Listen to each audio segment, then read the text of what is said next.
Hey Shooby-Doodlers, how are you doing? It's nearly Valentine's Day, so I am going to show you how to draw and paint in watercolour the wings of love. It's a nice and easy one, so let's not talk about it. Let's do it. Well, you are going to need a pencil and a pen and an eraser, and you're also going to need a paintbrush and probably some paints too. We're going to start by penciling in and just planning this drawing. So we want a heart, and if you've really got difficulty with drawing a heart, I got videos showing you how to draw hearts, but this is kind of what you do. It's up and around, and then get a point about there, and we're going to draw a curve going through, and another curve going below it, and another curve below it again, and another curve below it again, and then draw sort of a curve like that, echoing the sides of the heart. A little way away so we know how far out we're going. Now get your pen, and this is a Rotring Tikky graphic pen, so this has got pigmented ink, which means that when it's dry you can paint straight over it and it's not going to sort of smudge up the ink and make it look all dirty. So you might want to have a think about what ink you're going to use. You could use colour pencils or anything if it's a problem. Start a little bit above that line, and then we're going to go out and in, and then we'll go out and in and out and in and out and all the way back.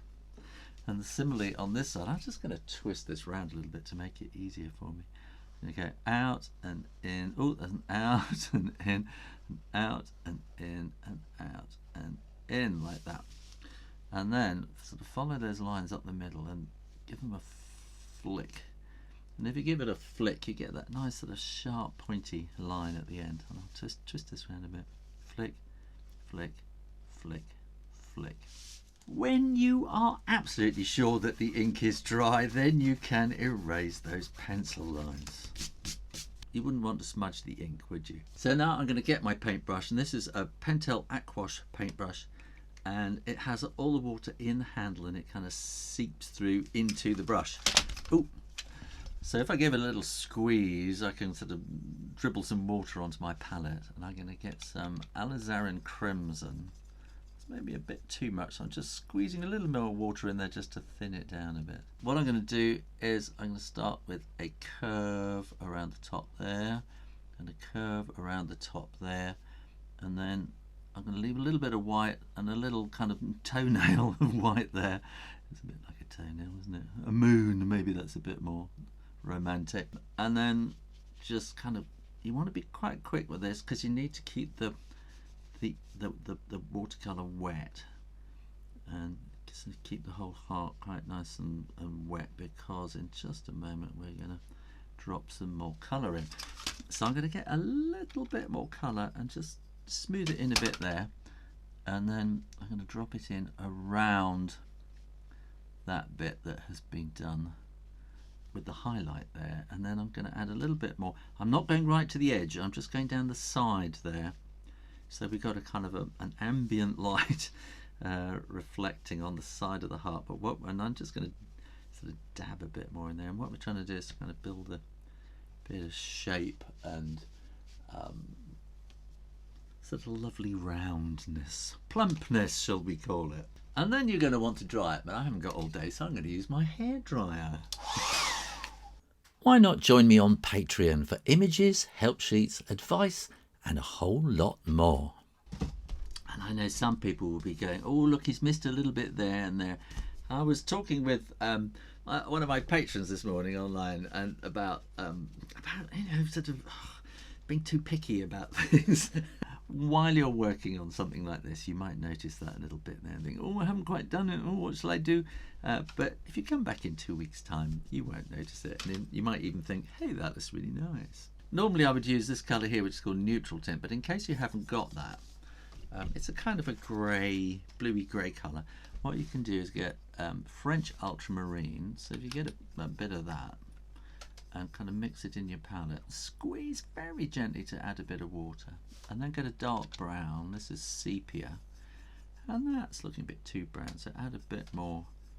Yeah, that looks pretty good, I think.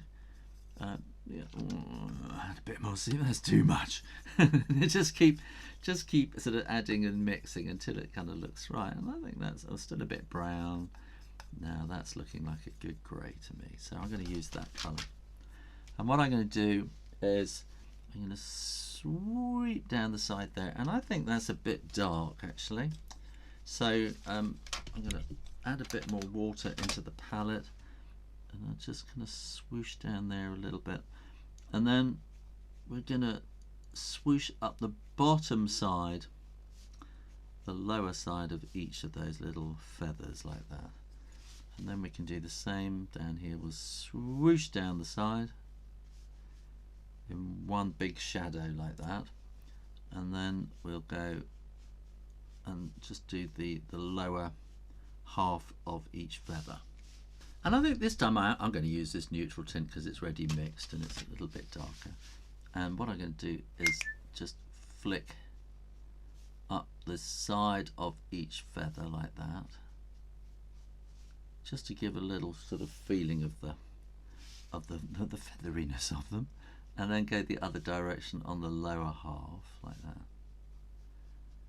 And it's just, I'm just using the tip of the brush there, and this is the broad one, and it's the only one I ever use. You can find the links to the pen and everything down in the description box below. You can find the Amazon links in the description box down below to the pen and all these kind of things. And we'll go like that, and then I'm going to go slight angle again, and we'll do that. Get those little feathery bits in there, and then we just need to let it hop. I'm going to have a little jaunty angle like that, I think, and then I'm just going to flick, flick, and a flick, flick, and maybe a little flick, flick up there, just to kind of give it a bit of wobble and motion like that. And there you go, how to draw the beautiful jewel-like wings of love. Thanks for watching, and look, click down there and subscribe to the Shoo Rayner drawing channel, and when you do, ring that bell so you get notifications every time I upload new videos, which is quite often. In the meantime, keep drawing, drawing, drawing, practice, practice, practice, and I'll see you next time. You take care now. Bye bye.